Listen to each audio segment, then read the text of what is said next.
என் பொண்ணு இந்த வண்டியை ஓட்ட விட மாட்டாங்க, போட்டு நின்றுட்டு இருக்காதான் ஓரம் கட்டி நிறுத்திட்டு. சிவன்யா வேற ஒரு மாசம் கேப்லயே வந்து அவங்க தாத்தா பார்த்தா அழுவ ஆரம்பிச்சிட்டேன். இதுதான் வேலை. தினேஷ் இங்க வாயேன் அப்படின்பா.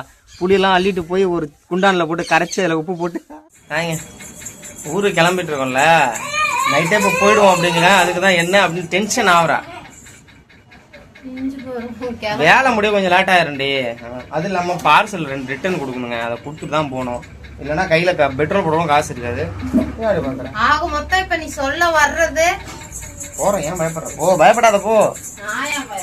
என்னம்மா ஏன் தலைவலி தாங்க முடியலங்க. காலையில இருந்து டீ கேட்டேன்னா இவரு போயிட்டு பாலே இல்லன்ட்டு வந்துட்டாரு. இப்ப எங்க பாட்டி வாங்கிட்டு வந்து கொடுத்தாங்க. டீ குடிச்சிட்டு மெதுவா ஆடாம கிளம்புறதுக்கே 4-5. அப்ப கவலை கிளம்பி ஆகணும் இப்ப தானே. பாட்டி வேற இனிமே தனியா வந்து உட்காந்துருக்கும், வரமாட்டாங்க. ஒரு வருஷமா தாங்க போறோம். அப்பெல்லாம் கிடையாது. நம்ம பிளான் போட்டு போறது எப்ப அங்க நடக்காது. 2 நாள்னு போவோம், 4 நாள் தங்க வேண்டியதா இருக்கும். 4 நாள் தங்கலான்னு போட்டு 2 நாள்ல வருவோம். நம்ம மூளையே ஒரு மானங்கட்ட மூளை, என்ன பண்றது.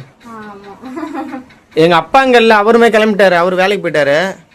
வேலைக்குன்னா அவங்க சொந்தக்காரங்க வீட்டுக்கு போயிட்டாரு. எங்க பாட்டி மட்டும் தனியா இருக்கும். அவங்க மௌனம் இல்லையா, போர் அடிக்கும். அவரு இருந்தா குடிச்சிட்டு ஏதாவது கத்திட்டு கிடப்பாரு. கிளம்பிட்டாரு. நாங்க இருந்தா இங்க வருவாங்க. எங்க அம்மாயுமே கிட்டத்தட்ட ஒரு 4 நாளா போன் போட்டு கூப்பிட்டே இருக்காங்க. எனக்கு ஜுரம் அடிக்குதுப்பா, ஹாஸ்பிட்டல் போகணும்னு சொல்லிட்டு இருக்காங்க. நான் போகல. ஏன்னா நம்ம இங்க எல்லா வேலையும் முடிச்சிட்டோம்னா அங்க போய் ஃப்ரீயா அவங்கள ஹாஸ்பிட்டல்ல பார்த்து விடலாம், இங்க கூட திரும்ப கூப்பிட்டு வரலாம். இங்க நாங்கள் வேலைக்கு போன இடத்துலயும் கொஞ்சம் அது ஒரு சிக்கலா இருக்கு. அப்புறம் இந்த பார்சல் ஒண்ணு அது இன்னும் பிக்கப் பண்ணல, இப்பதான் வராங்களாம். இதெல்லாம் முடிச்சுட்டு தான் அப்படியே கிளம்பணும். சிவாவும் மனவர் நிம்மதியா இருப்பாங்க இங்க. ஆனா நல்லா இருக்கு, எல்லாமே நல்லா தான் இருக்கு.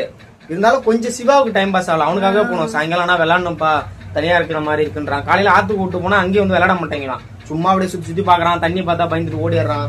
அதனால சரி அங்க போனா மாமியாருக்குள்ள வண்டியை ஓட்டுவான், கிடம்புறான்னு ஒட்டி கிடப்பான். அவங்க பாட்டிட்டு விளையாடுவான், அவங்களுக்கு கொஞ்சம் ஃப்ரீயா இருக்கும்.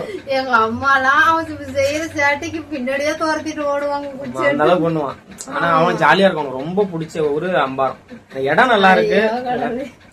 எங்க அம்மா எல்லாம் துரத்துவாங்க, ஏதாவது பண்ணிருவாங்க. எங்க அம்மா குச்சி எடுத்துட்டு துரத்துவாங்க. எங்க அம்மாவுக்கே சிரிப்பு தாங்க முடியாது, ஓடுவாங்க அவங்க பின்னாடி.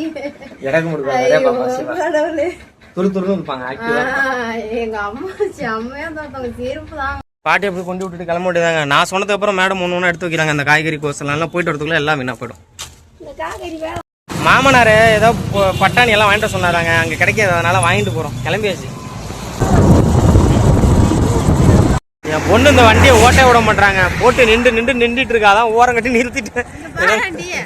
என்னம்மா பொண்ணு என்னதாம்மா பிரச்சனை சொல்லு. ஐயோ இவன் செவனேன்னு உட்காந்துட்டு வரான். வந்துடுங்க பையெல்லாம் வச்சுட்டு. எத்தனை பக்கம் அவங்களை வரவில்லை, மாத்திரம் வேணும் வாங்கிட்டு போனாங்களே. கொடு. காய்கறி வாங்கிட்டு சொன்னாங்க எங்க அம்மா. அங்க பெண்ணாடத்துல ஒன்றும் காய்கறி வண்டி இல்லை. சிவன்யா குட்டி என்னடா ஆயா கூட உட்காந்துருக்கியா? பாடுறா சிரிக்கிறாங்க. என்ன அப்புறம் ஹாப்பியா? போகணும் நீங்களா 2 பேரும் மாற்றி என்ன என்னன்னாலும் இங்கே வந்தால் ஒரு தனி ஃபீல் தாங்க. நல்லா தான் இருக்கு, ஃப்ரீயா நல்லா இருக்கு. நம்ம வீட்டுக்கிட்ட நான் ஏதாவது ஒரு வாய்ஸ் கொடுத்தாலும் எடுப்பேன். கீங்கின்னு ஹார்ன் அடிப்பானோ, 2 பேரும் வந்து அடிச்சுட்டு பெறலுவானுங்க. எவ்வளோ பரவாயில்லைங்க. இங்கே மைக்கே தேவையில்லைங்க, அவ்வளோ சைலண்டாக இருக்குது. நம்ம ஏரியாவில் மைக்கு போட்டு பேசினாலுமே அவ்வளோ கேட்காது. அவ்வளோ ஒரு இதாக இருக்குது, நிசப்தமாக இருக்குது ஏரியா. வந்தோடனே என்ன பண்ணுறேன், ஆரம்பிச்சிட்டா பார்த்தீங்களா, புளி பொறி திங்க ஆரம்பிச்சிட்டா. சின்ன வயசில் இதுதான் வேலை. தினேஷ் இங்கே வாயேன் அப்படின்பா. புளியெல்லாம் அள்ளிட்டு போய் ஒரு குண்டானில் போட்டு கரைச்சி அதில் உப்பு போட்டு ஆளு கொஞ்சம் குடிப்போம். அதெல்லாம் இப்போலாம் அதெல்லாம் பண்ணுறதே இல்லை. நான் எங்கெங்கெல்லாம் மரம் இருக்கும் அவளுக்கு புளி போட்டு போய் கொடுப்போம். அவளுக்கு அப்பெல்லாம் சின்ன பிள்ளைதான். புளியங்காய் பொறுக்கிறது, அப்புறம் புளியங்காய் பிஞ்சு எடுத்துட்டு பேசுறது, புளிய பூ, இதான் வேலை எங்க ஏரியாவை சுற்றி. அப்புறம் ஊஞ்சல் கட்டி விளையாடுவோம். ஏமா கதை கேட்குறியாம்மா நீ? ஏதாவது அம்மாவுக்கு உடம்பு சரியில்லைன்னு வந்துட்டு அவங்க ஏதாவது சாப்பாடு ரெடி பண்ணிட்டு உட்காந்துருக்காங்க. மேடம் வந்து இவங்க வந்துட்டாங்க. கதை பூண்டு வச்சுருக்காங்களா? நாங்கள் எங்கள் அம்மா கிட்ட போனாங்க. அவங்க வந்து உடம்பு சரியா போயிடுச்சுனாங்க. எங்க ஹாஸ்பிட்டல் வாங்க கூப்பிடான்னு பயந்துக்கிட்டே அவங்க உடம்பு சரியா போயிடுச்சுனாங்க போல இருக்கு. மாத்திரை எப்படி போகணும்னு சொல்லி கொடுத்துட்டு வந்தாச்சு. எனக்கு இடுப்பெல்லாம் வலிக்குது, ரொம்ப தூரம் வந்ததுனால. இப்பெல்லாம் முன்ன மாதிரி வண்டியில் உட்காந்து ரொம்ப தூரம் ஓட்ட முடியல. வர்ற வழியில் ஒரு ஆக்சிடென்ட் பார்த்தோம். நிறுத்தின போயிட்டு வண்டியை நிற்க வேணாம் போங்க குழந்தைய வச்சுன்னு சொல்லிட்டாங்க. மைண்டே அதுலேருந்து அப்செட்டாகவே இருக்குது. ஒரு பையன் வந்து ஸ்பாட் அவுட்டான். ஒரு குட்டி பையங்கிறத தான் ஏதோ கொஞ்சம் ஒரு 15 வயசு 14 வயசுக்குள்ள இருக்கும் அந்த மாதிரி பையனா. ஃபர்ஸ்ட் டைம் நான் பார்த்ததே இல்ல ஆக்சிடென்ட்னா. ஃபர்ஸ்ட் டைம் பார்த்தோன்னே எனக்கு வர வழி ஃபுல்லா அதே சொல்லிட்டு மனசே கஷ்டமா இருக்கு. ரொம்ப தூரம் அப்படியே வாய்க்கா மாதிரி அவ்வளோ பிளட்டு போயிருக்குது. அது பார்த்ததுல நானே அதனால தான் இப்பெல்லாம் ஃபுல்லாக வண்டியில் கூட்டு வந்தேன்னா ஸ்டால் போடாதன்றுவேன். ஸ்டால் போடாத, ஸ்பீடாகவும் போகிறது கிடையாது, சைட்லாம் பார்த்து கரெக்டாக தான் போயிட்டுருக்கேன். என்ன தான் போகிறது போனாலும் ஒரு சில நேரம் அந்த பையன் வேணால் இப்போ ரோடே ஃப்ரீயாக இருக்குங்க, எப்படி ஆக்சிடென்ட் ஆச்சுன்னே தெரியல, நின்று கூட பார்க்க முடியல. குழந்தைய வச்சுட்டு இருந்தனால நான் ஓடியாந்துட்டேன். ஆனால் சுற்றியெல்லாம் நின்னாங்க, ஆம்புலன்ஸ்லாம் வரல. ஏதாவது விதி போல. சிவன்யா வேற ஒரு மாதம் கேப்புக்கே வந்து அவங்க தாத்தா பார்த்தா அழுவ ஆரம்பிச்சிட்டேன். தெரியல போல யாருன்னு, அதான் அழுவுறா. ஏமா அழுவுற குட்டி? மேடம் வந்து குழம்பு வச்சுருக்காங்க. என்னம்மா ஸ்பெஷல் குழம்பு? முட்டை குழம்பா?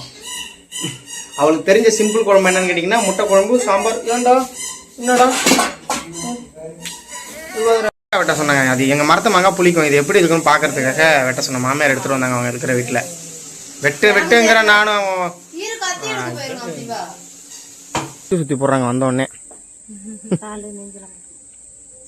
நான் இந்த மாங்காய் தின்னுருக்கேன். மாங்காய் உண்மையிலேயே நல்லா இருக்கு, குடிப்பே இல்லை. அவன் வந்து அப்பளத்தை எடுத்து தின்னுட்டு உட்காந்துருக்கான். உங்கள் அம்மாவுக்கு வெர்டிகோ பிரச்சனை இருக்கான். வெர்டிகோ மாமியாருக்கு வெர்டிகோ பிரச்சனை இருக்காங்க. டாக்டர் என்ன சொல்லிட்டாருன்னா வெயிட்லாம் தூக்கக்கூடாது அப்படின்னு சொல்லியிருக்காங்களாம். அதான் டேப்லெட்லாம் எடுத்து காமிச்சிருந்தாங்க. எல்லாமே வெர்டிகோ தான். நான் என்ன பண்ணுறது, நான் வேலைக்கு தான் போகணும். அப்போ கையை காலை இழுத்து எங்கேயாவது படுத்துரு அப்படின்னு. சம்பாதிக்கணும் தான், அதுக்குன்னு உடம்பு வேணும்ல. கடைசி காலத்தில் நம்ம வந்து நல்லபடியாக இருந்தால் தான் நம்ம காசு பண்ணலைனாலும் நம்ம வேலையை பார்த்துக்கலாம். யாருக்கும் சுமையாக இல்லாமல் இருக்க முடியும். ஆனால் கிட்டத்தட்ட இப்போ ஒரு 5-20 வருஷமாக படியே ஏறிட்டு இருக்காங்க. லோடு தூக்கிட்டு ஏறது இறங்குறது, அதனால செட் ஆகாது. டீ போட்டிருக்காங்க குள்ளாய். நான் இந்த டீ போட்டு குடிச்சிட்டா. எனக்கு தூக்கம் அவ்வளோ சீக்கிரம் ஒன்றும் இதாக அவ்வளோ. ஏன்னா நேற்று ட்ராவல் பண்ணோமா, அதனால் ஒரு மாதிரியாக இருந்துச்சு. நான் படுத்துட்டேன்.